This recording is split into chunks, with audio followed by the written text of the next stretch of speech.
Fala galera, passando aqui com mais uma questão para a Polícia Penal da Bahia, questão aí da banca FGV. Então vamos lá, questão de direito processual penal, tá? Lucas, aluno de uma faculdade de direito, muito interessado na seara penal e processual penal, passou a se dedicar ao estudo das temáticas afetas à prisão e às medidas cautelares e à liberdade provisória.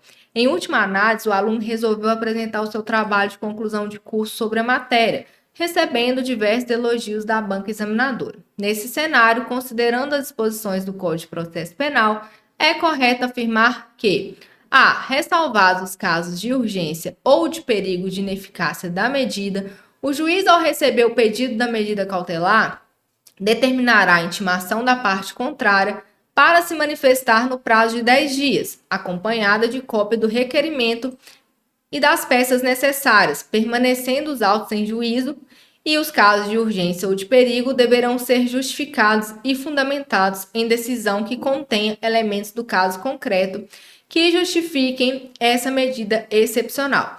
B. Ninguém poderá ser preso senão em flagrante delito ou por ordem escrita e fundamentada da autoridade judiciária competente em decorrência de prisão cautelar, de prisão administrativa ou de prisão ou em virtude de condenação criminal confirmada em segunda instância, ainda que esteja pendente de recurso aos tribunais superiores.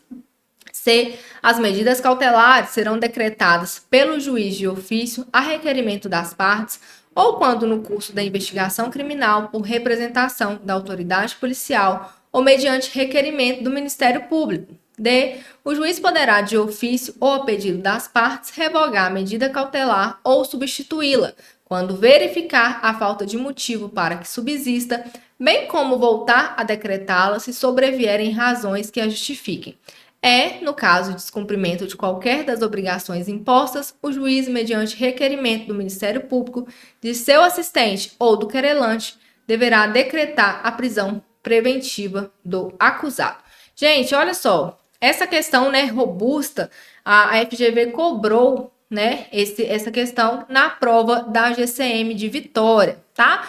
Então, olha só, letra de lei, Se você tem o hábito de fazer leitura da legislação seca, certamente você conseguiria identificar aqui quais foram as maldades utilizadas pela banca. Então, olha só, o prazo da letra A, tirando o prazo, o prazo que está de 10 dias, ela está toda correta, mas o prazo ele é de 5 dias, tá? Letra de lei totalmente. Então, a letra A não está certa porque o prazo é de 5 dias e não de 10 dias, como a questão está nos dizendo. A questão aqui que fala também, a letra B, falando de prisão administrativa, nós não temos mais prisão administrativa no Brasil, tá? E nem tampouco a gente tem a possibilidade de prisão, por condenação em segunda instância, a não ser que estejam presentes os requisitos para prisão preventiva.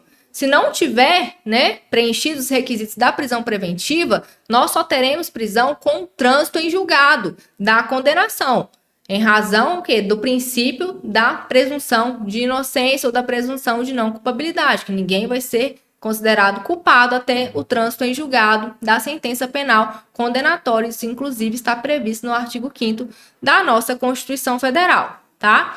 E as medidas cautelares não podem ser decretadas pelo juiz de ofício, tá certo? Porque a gente tem, o sistema acusatório. O juiz, ele fica o quê? Imparcial, tá? Ele precisa ser provocado, ele fica inerte, ele precisa ser provocado. Então, ele não decreta prisão de ofício e também não decreta medida cautelar de ofício. Agora, embora ele não possa decretar de ofício a medida cautelar, ele pode revogá-la. Se ele verificar, ele pode revogar de ofício, se ele verificar que não existe mais motivo para que ela subsista. E ele também pode voltar a decretá-la se as razões, que a justifiquem voltarem a existir, tá? Então, a letra D é o nosso gabarito. E aí, no caso de descumprimento de medida cautelar, não vai ser imposta imediatamente a prisão. A gente pode ter, a substituição por outra medida cautelar. Em último caso, é que nós vamos ter a decretação da prisão preventiva, tá? Então, aqui, né, os artigos que justificam as nossas respostas, o prazo, né, o artigo 283, parágrafo 3º, o prazo, né, para manifestação aí da defesa, exceto, né, se houver urgência e perigo, né, o prazo vai ser de 5 dias. Ninguém pode ser preso, né, se não em flagrante delito ou por ordem escrita e fundamentada da autoridade judiciária competente, em decorrência de prisão cautelar ou em virtude de condenação criminal transitada em julgado. Não temos prisão administrativa e também, né, a prisão aí feita por condenação em segunda instância, tá? Isso também não é previsto. O parágrafo 2º, as medidas cautelares serão decretadas pelo juiz a requerimento das partes ou quando no curso da investigação criminal por representação da autoridade policial ou mediante requerimento do Ministério Público. Vejam que é preciso que o juiz ele seja provocado, ele não age de ofício, ele não decreta, tá? Cautelar de ofício. Mas no parágrafo 4º a gente vê a possibilidade de quê? A possibilidade do juiz ele revogar, né? Ele pode revogar de ofício, tá? E aí, no caso de descumprimento, o juiz ele pode substituir a medida por outra, né? Em cumulação, ou em último caso, aí sim ele pode decretar a prisão preventiva.